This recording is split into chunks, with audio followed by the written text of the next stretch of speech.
Hey guys, welcome back to my channel. I'm kind of loving my setup right now. I'm in my rocking chair in the nursery, just kind of casually throwing together a video while my little one is sleeping. Today's video is going to be my newborn must-haves. So my little one is 10 weeks old today, and I'm pretty sure I know exactly what my must-have list is. I've watched hundreds of these videos on YouTube. There are so many of them because I think obviously every baby's different and every mom is different, so we all have our own opinions. If you guys want to see all of my newborn must-haves, my opinion on what worked and what I couldn't live without as far as products go for newborns, and a couple of mommy things in there as well, give the video a thumbs up and I will jump right into it. Okay, so the first thing I will say is a swaddle. Most newborns need to be swaddled, and they are swaddled in the hospital because babies have a startle reflex, and I didn't really know that that was a thing until I had my baby. So basically, if their arms aren't contained, then they tend to startle like this. Think it's cute and sad at the same time. It's almost like they're falling off a cliff in a dream and they like spread their hands out like they're gonna fall. But that startles them awake a lot of times if they aren't swaddled. So my newborn was 4 pounds, 14 ounces, but strong as an ox. She would bust out of her swaddle blanket, her muslin blanket, her hospital blanket all the time. She was just a handsy girl. She still is. I think for the first 3 weeks we swaddled her in the Aiden and I swaddle blankets, and she would always bust out of them and just wasn't having the best sleep. So I went to the store and I got these swaddles. These are the Swaddle Me brand pods. There were 2 in the pack. They zip down as well as they zip from the bottom. If you wanted to change them in the middle of the night and you didn't want to unswaddle them, you can do that. But these zip up swaddles she cannot get out of. My baby was, like I said, small, and a lot of the other swaddles that you can buy in the store don't work for smaller babies. They were like 7 pounds and above, so I had to go with this. I think it was 5 pounds to 12 pounds or something like that. It's a good range. So this was small enough so that she wouldn't get swallowed up here in it. So I would 100% recommend zip up swaddles. And then this I saw on a ton of newborn must-haves. This is the Nose Frida, the snot sucker. So it's kind of weird and it's kind of gross to think about. Basically, you put this end in your mouth and this end close to the baby's nose. You don't put it in the nostril, and you suck the snot out. It doesn't reach your mouth or anything. My filter is not in it because I am washing it and all of that, but it has like a filter here, so it stops it from going into this tube. Nothing goes into this tube. I put mine in the dishwasher to wash it. I wash it by hand. It really doesn't even get that gross. It just gets it out enough so that I can take it out with my hands. I'm a mom now. It doesn't even matter. I can touch boogers, poop, whatever, all day long and not be affected by it. She kind of hates it in the beginning, but once she realizes she can breathe again, she's cool. She's calm. She lets me do my thing, and once I get it out, works like a charm. Next thing are these little baby emery boards. They're nail files for babies. I know in the beginning they recommend you don't use nail clippers, and babies have very long, fast-growing, sharp fingernails that they're constantly going to be scratching themselves with. She is 10 weeks and still is constantly like scratching her face. She doesn't realize it. You know, they can't control their little hands yet. They're gonna scratch their face. And so I basically just took these when she was very little, and I didn't dare cut her fingernails with nail clippers, and I would just file them down, just making sure I didn't leave any harsh edges, and that worked like a charm. So baby nail like emery boards, you can just probably use adult ones too, but I just happen to use those and have those. These are the Mommy's Bliss probiotic drops. They're everyday drops, and oh my god, these were a game changer, you guys. Every single night she would have trapped gas that she could not pass, and she would strain her legs, arch her back. So when we went to her pediatrician, I asked if I could give her gas drops, and the pediatrician said, actually, I recommend giving probiotics every single day because it helps her gut to actually pass the gas and break down breast milk a lot easier, versus gas drops are just a case by case incidence. It's not going to help her on the daily as much as probiotics do. And oh man, once I started giving her these, you guys, she slept better. She hardly ever, knock on wood, hardly ever has gas problems. She's happier. She sleeps way longer, stretches. Lavender lotion and lavender bath. Now, I'm not really sure if this makes a difference or not, but every single night I lather her in calming lavender lotion. And if she takes a bath at night, I use lavender scented bath time, bubble bath, or whatever. We just have the Aveeno Baby, I think, as well. And lavender scent is supposed to be very calming and soothing. And I do believe, I mean, ever since we started that in our nighttime routine, she's been sleeping pretty awesome. We've obviously introduced a bunch of different sleeping things, but lavender lotion and lavender bath, I do believe, has been working very well. It's very calming and soothing scent. So I 100% think that whatever brand you go with, I think everyone needs a lavender scented bath or lotion for nighttime. Okay, so this next thing, my friend got me this big, huge tub of Aquaphor.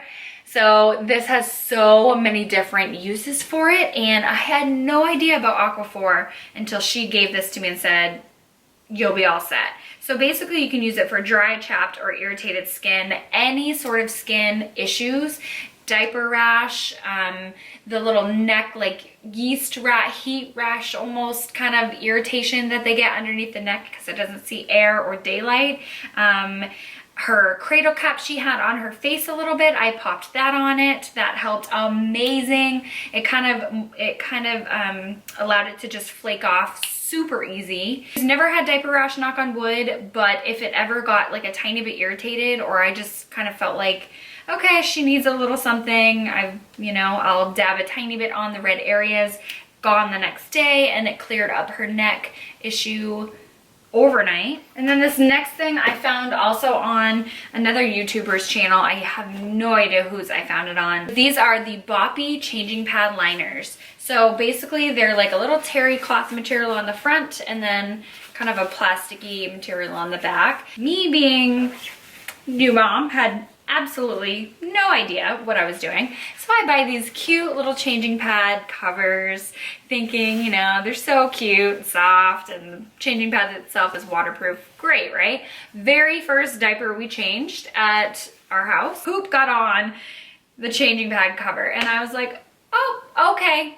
Have to wash this thing immediately. No, not cool. So I learned about these, and these are amazing. I just stick them on the changing pad itself, and then they're waterproof if she spits up, which a lot of times I change her in between sides on feeding and she will spit up just a tiny bit. This absorbs it super quick. I've washed them several times. If they do get poop on them, you can just bleach them and wash them. They're great. They came in a pack of 3. I think I got them on like Bye Bye Baby or Amazon. I think I got them on Amazon. I'll link them down below for you guys. I will try to link all of these items down below just so you know. So check the description box if you want any of these items yourself. But those are 100%, I think, if you're gonna use a changing table, you definitely need a changing pad liner. Oh, your baby's gonna be probably clingy and want to be held. A lot of times it's gonna be hard to make lunch, it's gonna be hard to do the dishes or make dinner or do anything. So baby carriers have been my lifesaver. I have 2 of them. I have this one here from Infantino. It's the 4-in-1. So I can make lunch, I can empty the dishwasher, do what I have to do around the house. I pop her in it. I go for walks with her in it. I do have the boba wrap and she likes it. That one's a little bit more snug to me and she's a little bit more constricted. So she kind of fusses a little more with that one, but I think a baby carrier is a must-have. Just babies want to be held all the time and I don't blame them. The next couple of things are for mom. So if you're going to breastfeed, I would recommend having a pump. Now I have just an insurance supplied pump from Medela, a Medela pump.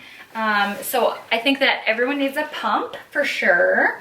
Even if you're a stay-at-home mom, I think it's important to have a little stash. You never know if you're gonna be sick and that will affect your milk supply. You never know. I mean, you might wanna take a trip for a couple hours to the mall, the grocery store, the wherever, you might want to just get away for a minute.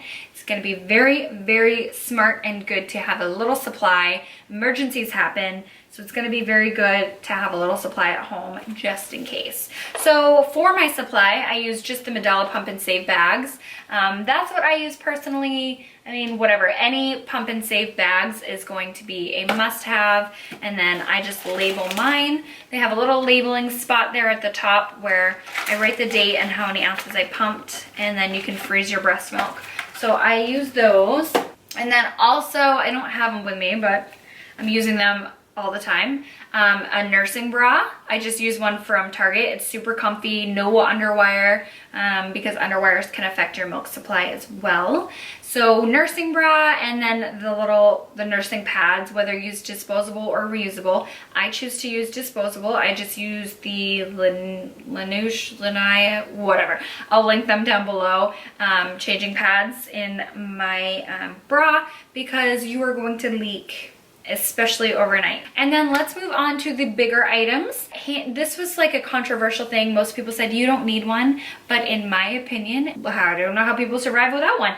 It's the diaper genie. Babies soil their diapers at least probably 8 times a day. I'm changing her. That's a lot, volume-wise at least. And then they smell, and we only take our trash out once a week. Our trash cycles once a week. So anyway, so I think you need a diaper genie, hands down. I will list mine down below, and I don't know why you would not get it. They're not even that expensive. They're 35 bucks. Yeah, the refills are a little bit expensive, but you can find coupons. I don't know. I think you need one. I have a Rock and Play, and you can find those for fairly inexpensive. I think mine was $50, but I got it at my baby shower, and I will, she's sleeping in it right now. I will just insert what I have. Mine's just a Fisher Price Rock and Play, and it has a switch where it has a vibration thing on it.